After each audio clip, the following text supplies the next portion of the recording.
Good morning, students. In this video, we will start the new chapter Banking, Commercial Bank and the Central Bank. इस video में हम बात करेंगे commercial bank RBI के ऊपर और सेंट्रल बैंक के ऊपर।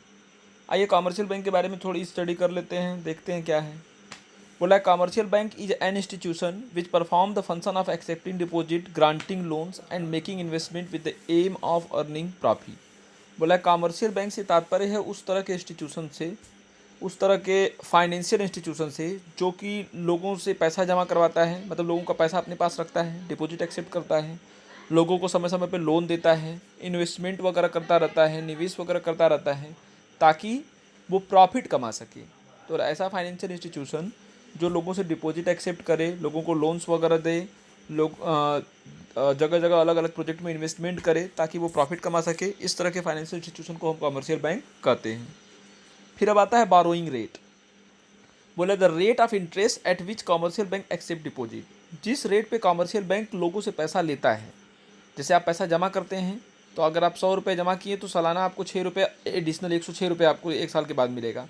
तो ये जो जिस रेट पे आपसे 6% के रेट पे ले रहा है, तो जिस रेट पे कॉमर्शियल बैंक लोगों से पैसा लेता है उसे बारोइंग रेट कहते हैं। Lending rate, the rate at which bank lend out their reserves to investors. बोला कि जिस रेट पे कॉमर्शियल बैंक लोगों को, जो नीडी बारोअर्स हैं, उनको पैसा देता है, उस रेट को हम क्या कहते हैं? Lending rate. जैसे अगर आप 100 रुपये ले रहे हैं बैंक से लोन, तो बैंक को आपको हर साल 10 रुपये इंटरेस्ट देना पड़ेगा। तो ये आपका हो गया लेंडिंग रेट। अब आता है स्प्रेड। स्प्रेड का मतलब होता है प्रॉफिट। प्रॉफिट का मतलब क्या है? तो बोला the difference between two rates that is the profit earn by the banks. बोला कि ये लेंडिंग रेट और बारोइंग रेट के बीच के डिफरेंस को ही प्रॉफिट कहते हैं, और यही वो तरीका है जिससे कॉमर्शियल बैंक पैसा कमाता है। कैसे? तो आइए देख लेते हैं। जैसे अगर आप 100 रुपये बैंक से लेते हैं तो आप बैंक को क्या करते हैं? 110 रुपये आपको देना पड़ता है। अगर आप ले रहे हैं तो, लोन ले रहे हैं तो एल लिख दिए, ठीक है। और अगर आप डिपॉजिट कर रहे हैं 100 रुपये, तो आपको बैंक हर साल 106 ही रुपये देगा।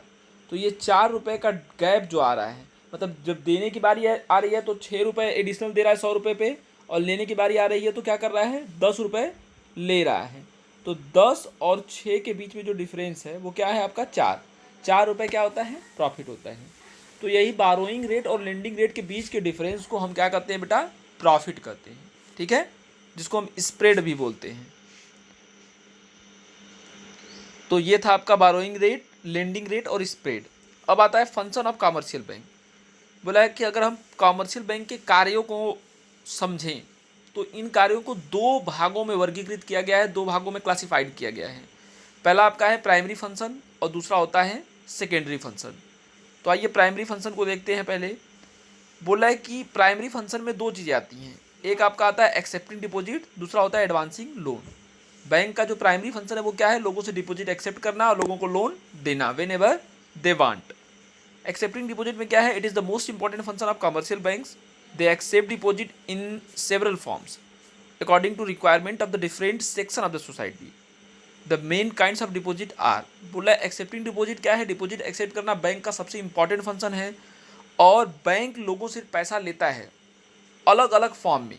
बैंक जो है, आप पैसा जमा कर सकते हैं, अलग अलग अकाउंट में आप पैसा जमा कर सकते हैं बैंक के, ठीक है।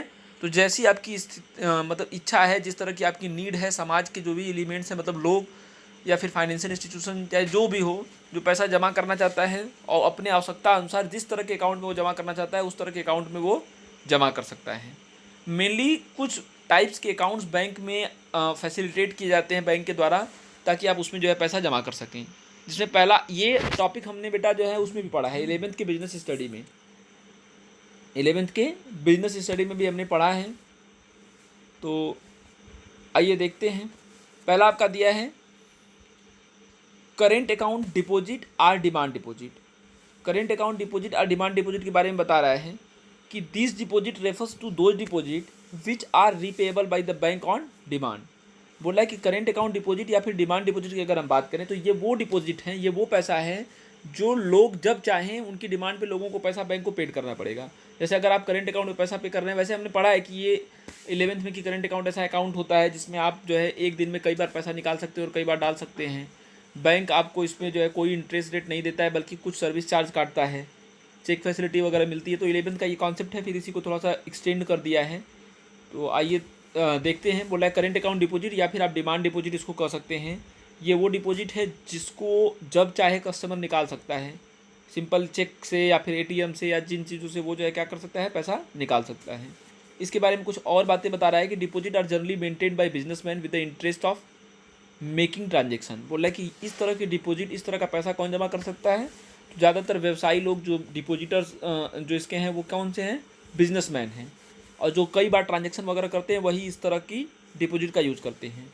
दे can be drawn upon a cheque without any restriction. बोला कि वो कितना भी पैसा निकाल सकते हैं चेक के थ्रू।